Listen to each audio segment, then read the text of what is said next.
My name's Jordan Garo.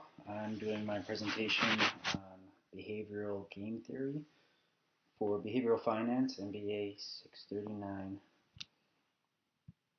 I'll talk about game theory first. Game theory is a discipline of mathematics that studies competition and cooperation between rational decision makers in situations with specific outcomes or payoffs that affect other players. It's a pretty far-reaching field and stretches across domains including economics, psychology, computer science, biology, and political science. It has an antecedent in traditional decision theory and Bernoulli's utility theory, which postulates that agents and markets are rational and will act in their own self-interest. John von Neumann was a mathematician, wrote a seminal work in game theory with economist Oscar Morgenstern titled Theory of Games and Economic Behavior. They used a mathematical approach, and their work was built on the idea also that people acted in rational self-interest. Along with von Neumann, John Nash is probably the most important person to game theory. He wrote his PhD student dissertation in 1950, where he published his theory of equilibrium, which has since been called the Nash equilibrium. And for this contribution to game theory, he was awarded the Nobel Memorial Prize in Economic Sciences in 1994. Stated simply, the Nash equilibrium means that players in a non-cooperative game are in equilibrium if they are pursuing the best strategy in relation to the other player's best strategies, such that there would be no benefit from changing your strategy.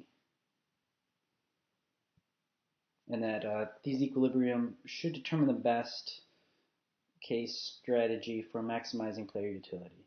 However, there are cases whereby the Nash equilibrium does not correspond to the best use case and fails to predict empirical evidence.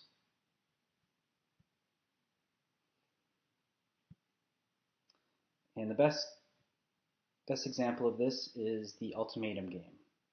So in this game, you have two players. You've got the proposer and the responder. For this example, we'll use $100. The proposer is given $100, and he has to split that with the responder.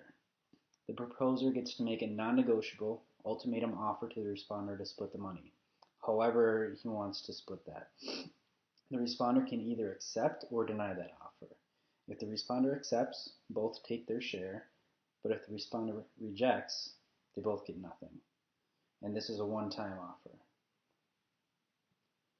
So traditional game theory predicts that the responder should accept any offer above $0. If they're offered a penny, they should accept it because it's a penny they didn't have to begin with. So they're maximizing their own utility. Pretty much anything that they can get is better than they were. So whatever the offer is, they should accept it because the outcome of the proposer is irrelevant to the responder's personal self-interest. However, in experimentation, the average offer was actually 37% of whatever the total is. So it would be $37 in this example. And offers below $20 were generally rejected. There are also cultural differences in these offers and acceptances. And other studies have shown that actually youth were more generous than adults, and actually attractive people received a greater share, but were also expected to give more. So this idea that anybody would reject anything goes contrary to the traditional expectations of game theory. So the term for this is called negative reciprocity, and it's used to describe this behavior. Some players will trade off a monetary gain for the desire to deprive another player from earning money who has treated them unfairly, as long as they deprive the other player of more money than they would receive themselves. Additionally, rejected offers vary depending on who made the offer. One study showed that proposers were rejected less often when the offer came from a computerized agent. And other studies that have raised the stakes of the offers have demonstrated that as stakes go up, the absolute amount players will reject increases, but the percentages they reject decreases. And the evidence from the ultimatum game proves that the traditional game theory assumptions are incomplete, and rational self-interest is only part of what guides the behaviors of players. Alternatively, motives such as social norms and altruism can be just as important to determine the outcome of the game. It is not that players' behavior is not maximizing, rather that they're maximizing for something other than self-interest. And it can be said that the theory is still correct, that people could still make the most rational choice, based on what this theory predicts, but the theory is attempting to describe how people do make rational decisions and how you can anticipate what those decisions would be.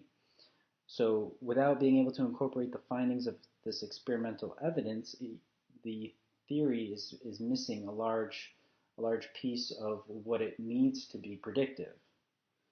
And then there are efforts to create an equilibrium strategy that incorporates human behavior on top of the core of the mathematical game theory foundation by adding these layers of behavioral assumptions. But as you add more layers, the model gets too complex. It doesn't predict as well. Please let me know if you have any questions.